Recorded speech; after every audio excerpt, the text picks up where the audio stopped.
Morning, everybody. I would like to welcome you to the first week online class of CEE 30006 Process Modeling and Optimization. Starting from this week, we will have 12 weeks, including 2 tuition weeks, to discuss this modeling and optimization concept. So, first things first, in the chemical process modeling, why we bother to study this course? So, process modeling will provide you with the skills to derive the mathematical models based on the conservation laws to various chemical engineering processes for the purpose of the process design, control, and optimization. What you will gain from this course is essentially the key mathematical modeling concepts. And then after finishing this course, you will be able to explain types of processes and simulations relevant to various chemical engineering systems. Along the course, you will be given an example and also will be assessed to basically formulate mathematical models of steady state and dynamic chemical engineering systems, whether it is in terms of the algebraic or differential equations. So the algebraic will come up if the model is assumed to be steady state, and then the differential equations where the time variables will come out in the equations will come out if the model behavior varies with time. Okay, once you get the mathematical model, then you will also be taught on how to identify appropriate analytical or numerical methods to solve the model, and then also their suitability, and then also the computational tools relevant to the developed models. And in doing so, you also being able to basically obtain analytical or numerical solution of steady state and unsteady state problems related to chemical engineering systems. And like your previous unit as well, you will also use some fundamental material and energy balances and then simple process modeling tools. What is the scope of this course?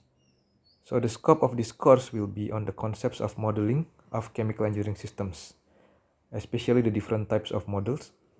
And then, as is in the other units of chemical engineering, energy and material balances also form an important materials in here, and including the constitutive equations.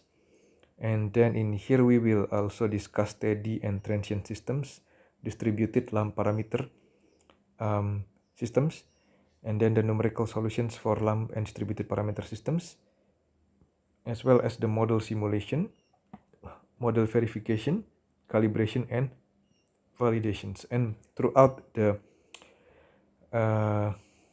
class, we will also discuss different examples of mathematical models of chemical engineering systems. So the lecture topics will basically cover all of this. So in the first week, which is this week, then we will discuss the introductions to chemical process modeling. And then from the week 2 until the week 6, we will discuss the development of the LAM models. So this week 2 until week 6 is basically all about the LAM models.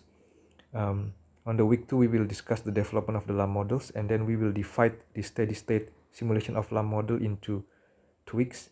And then the subsequent 2 weeks, it will be on the dynamic simulation of the LAM models. And then on the T week, there will be no assessment, but the class will still be ongoing. I mean, in terms of the material, you can relax a bit after the week 6 to give you a little bit of a slow pace on the T week, but we will still continue the materials. And then from the T week until the week 10, we will cover the basically the distributed models. So the development of the distributed model will be covered on the T week, and then on the week 7 and 8, it will be covering the steady state simulation of the distributed models.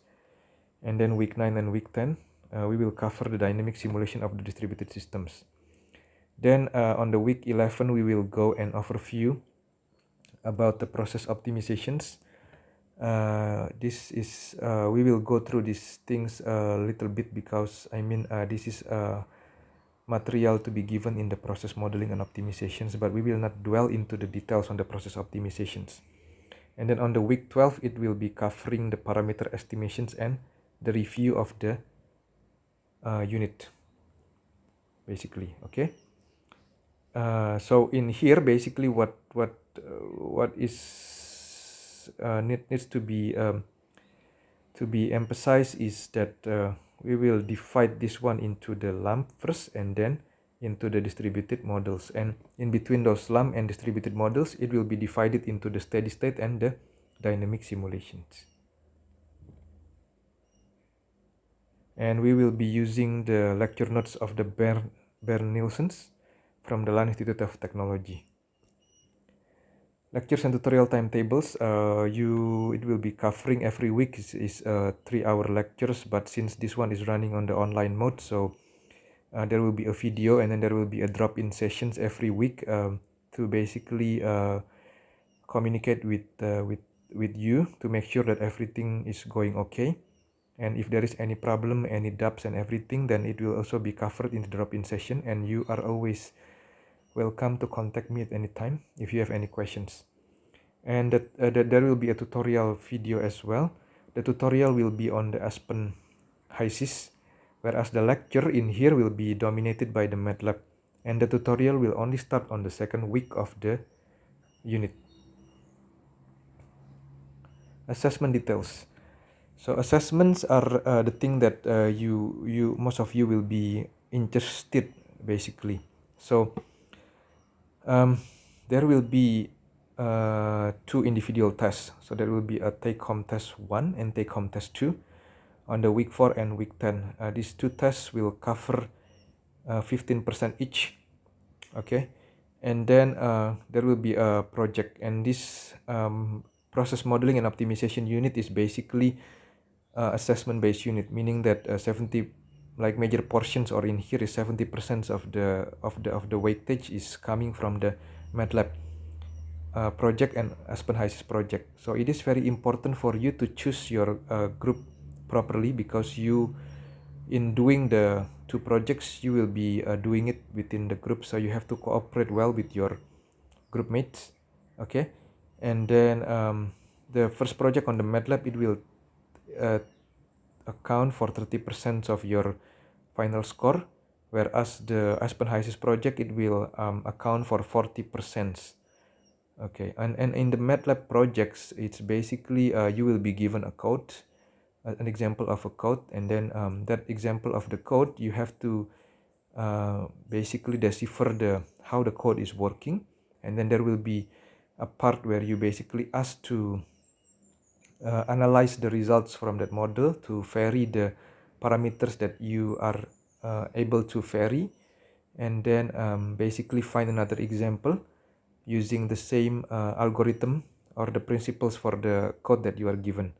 On the Aspen HYSYS project, you will be working with Miss Lai Chiachi, basically, and then it will be covering some of the tutorials, and then there will be a group project that will be assessed based on this Aspen HYSYS. Okay. Before I'm going into the details on some of the concepts of the process modelings, I think I will continue that in the next video. So I thank you all for listening to this first part of this week 1 online recording video.